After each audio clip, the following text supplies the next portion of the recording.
Olá, tudo bem? Aqui é o Evandro. Hoje você vai conhecer um pedacinho da fascinante história da Mercedes-Benz no Brasil, falando da chegada dos modelos de pós-guerra, conhecidos como torpedo, até o início da produção nacional em 1956. Aliás, vale lembrar que o termo torpedo era utilizado genericamente para designar o chassi somente com capô e paralamas, sem cabine, oferecido por inúmeras marcas no mercado até os anos 40 do século passado. Porém, o termo torpedo emplacou mesmo foi com os Mercedes bicudos do pós-guerra. Como uma das marcas mais admiradas e respeitadas de caminhão no mundo e no Brasil, a Mercedes-Benz é parte integrante do gigantesco grupo Daimler. No Brasil, a presença da Mercedes também tem sido marcante nas últimas décadas. No entanto, nem sempre foi assim. A liderança da estrela começou de forma tímida e um tanto tardia, na linha do tempo da história do caminhão no Brasil. Nos mais de 120 anos de história de caminhão no país, até os anos 40 do século XX, a presença da marca por aqui era quase insignificante, pontuada por importações independentes e isoladas. Até o pós-guerra, o mercado nacional era liderado pela dobradinha Chevrolet e Ford, seguidas de marcas como International Harvester, GMC, Dodge, Fargo, Mack, Magiros Deutz, e uma infinidade de outras que veremos por aqui no canal no futuro próximo. Exceto nos modelos pesados, a propulsão dominante eram os motores a gasolina. Os caminhões da faixa de 6 a 8 toneladas de capacidade constituíam maioria no mercado. Durante a Segunda Guerra Mundial, a então Daimler-Benz esteve profundamente ligada aos programas militares do governo alemão, produzindo uma enorme variedade de material bélico, incluindo motores e, naturalmente, caminhões. Para compor a linha de frente do transporte terrestre de médio porte durante a guerra, o caminhão Opel Blitz de 3 toneladas de capacidade foi o escolhido pelo governo do Terceiro Reich por ser mais leve e eficiente que seu rival Mercedes. Como resultado, a Daimler foi obrigada a produzi-lo em série a partir de 1944, batizando-o de L701. Superado o ego, muitas lições foram aprendidas com ele, mesmo a contragosto. De início considerado um insulto, mais tarde o Blitz foi reconhecido como um enorme aprendizado para a Mercedes, em termos de eficiência e tecnologia, marcando profundamente a história dos produtos que se seguiriam. Muitos foram equipados com cabines rudimentares de madeira para economizar o precioso aço, e o torpedo já tinha áreas do que viria a ser empregado nos Mercedes de pós-guerra. No total, 3.500 foram produzidos em sua planta de Mannheim, a única que não havia sido devastada pelos ataques durante a guerra. Depois de abandonar o seu modelo próprio, tudo o que restava era o, abre aspas, estorvo do L701, que continuaria a ser produzido até junho de 1949. Não restava outra alternativa senão fazer do limão uma limonada. Para agravar a situação, na qual tudo faltava, desde mão de obra a materiais essenciais, os fabricantes alemães não tinham permissão para construir caminhões de 3 eixos, nem motores além de 150 CV. Mesmo sob todas as adversidades, surgia dos escombros um novo caminhão em 1949, o Mercedes L3250, de 3 toneladas e um quarto. Um de seus maiores destaques era o novo motor diesel rápido de 6 cilindros, projetado a partir do motor a gasolina de 3,6 litros do Opel, em função das limitações de ferramental, investimentos e prazos. Vale lembrar que o Opel, por sua vez, era inspirado no tradicional Chevrolet norte-americano de 216 polegadas cúbicas. Usando o mesmo espaçamento irregular do bloco Opel, com curso aumentado, 7 mancais e cabeçote modificado para portar injetores em vez de velas, o resultado era o novo motor M312 de 4,6 litros e 90 CV, com injeção indireta. Sua relação potência-cilindrada chamava a atenção por ser igual ao de um motor a gasolina, algo inédito em seu tempo. Com o L3250, a Mercedes tinha uma base sólida e competitiva para dar um passo mais ousado na busca de mercados fora da Alemanha, algo de fundamental importância para a recuperação e expansão da companhia. Como os mercados internacionais também estavam carentes de novos caminhões no pós-guerra, depois de anos de desabastecimento, os planos de crescimento internacional começavam a tomar forma. Vale ressaltar que nessa época a Mercedes já era um fabricante de peso na Europa. Depois de suspensas as restrições à sua fabricação na Alemanha, o retorno ao setor de caminhões pesados no pós-guerra aconteceria em outubro de 1950, com o lançamento do elegante L6600, com destaque para o seu torpedo e para-choque de linhas suavizadas e aerodinâmicas, similar ao L3250, porém alongado. Como no irmão menor, a cabine era a mesma de pré-guerra, com leves modificações. O chassi era emprestado de seu antecessor, o L6500, produzido em Caminhão, com leves aperfeiçoamentos. O motor diesel M315 com antecâmara extraía 145 CV de 8,3 litros. Acoplado a uma transmissão de 6 velocidades, o engenho permitia ao novo Mercedes cargas de até 6.600 kg, como seu nome indicava. Os aprimoramentos no novo motor resultavam numa durabilidade de 200 mil km ou mais, conforme atestava um folheto da época. Inserido num ambiente competitivo em rápida evolução, o L6600 passaria por frequentes aumentos de sua capacidade original.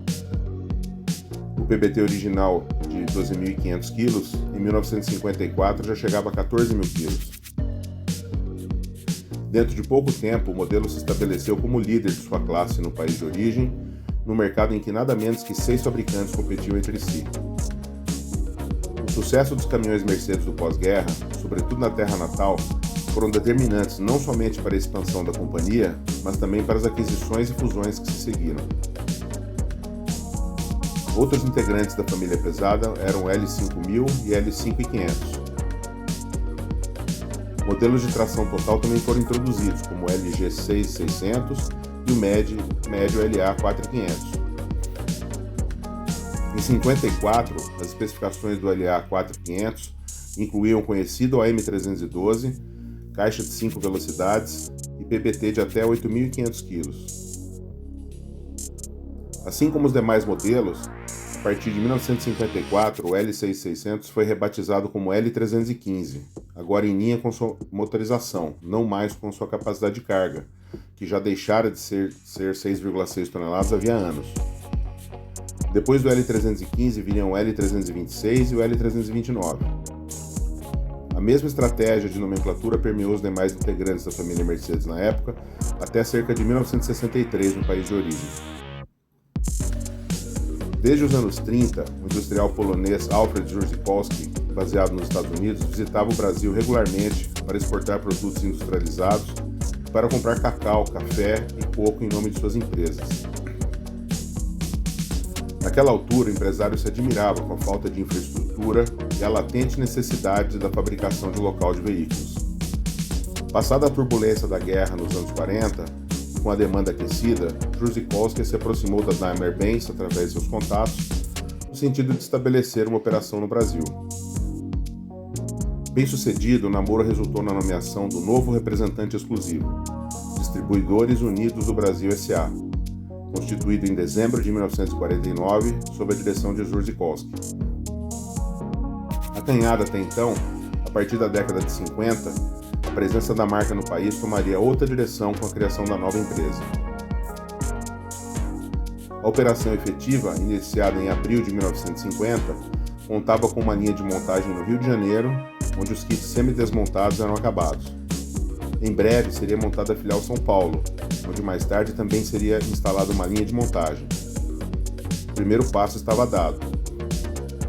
Ao longo do ano, a empresa já comemorava a venda de 40 caminhões para a Companhia Cervejaria Antártica, e vários casos de sucesso foram sendo colecionados.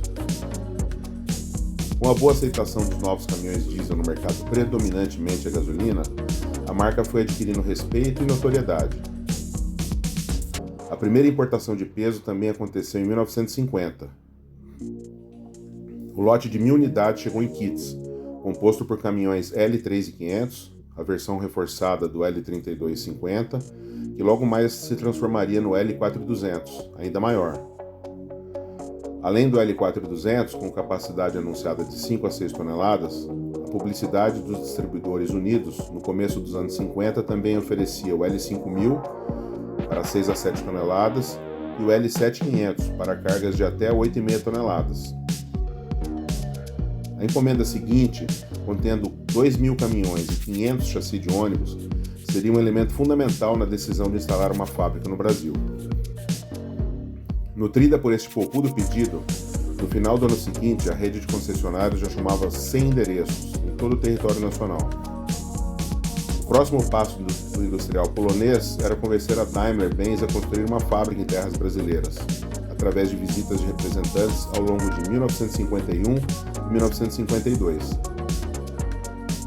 Em 1953, com as construções iniciadas desde abril no antigo sítio da Represa, em São Bernardo do Campo, São Paulo, era fundada em 7 de outubro a Mercedes-Benz do Brasil S.A. Juzikowski, na altura, detinha 75% das ações e a Daimler-Benz AG a parcela restante.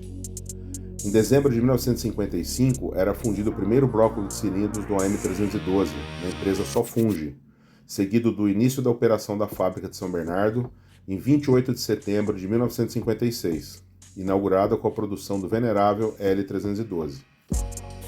O primeiro Mercedes brasileiro, que também tinha o título de primeiro caminhão diesel médio nacional, vinha equipado com motor OM312 de 4,6 litros, 100 CV, injeção indireta Bosch, com velas pré-aquecedoras para a partida.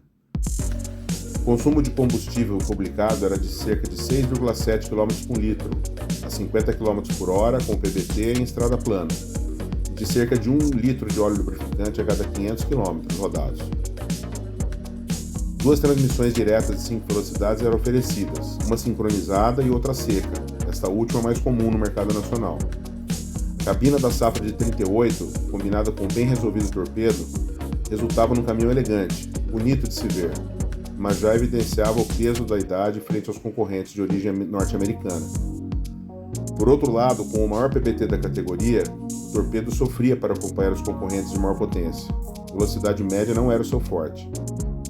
O M312, bem cuidado, funcionava bem, mas quando abusado, tinha uma tendência de fraturar bielas, assim como outras fragilidades de projeto inerentes à sua descendência do motor Opel dos anos 30. Permanecendo em produção por pouco mais de 2 anos, o Mercedes L312 foi substituído a partir de abril de 1958 pelo inovador LP321, o primeiro caminhão médio nacional de cabine avançada, além de ser o pioneiro modelo da marca produzido em larga escala no país. Mas esse é um tema para o nosso próximo encontro aqui no canal.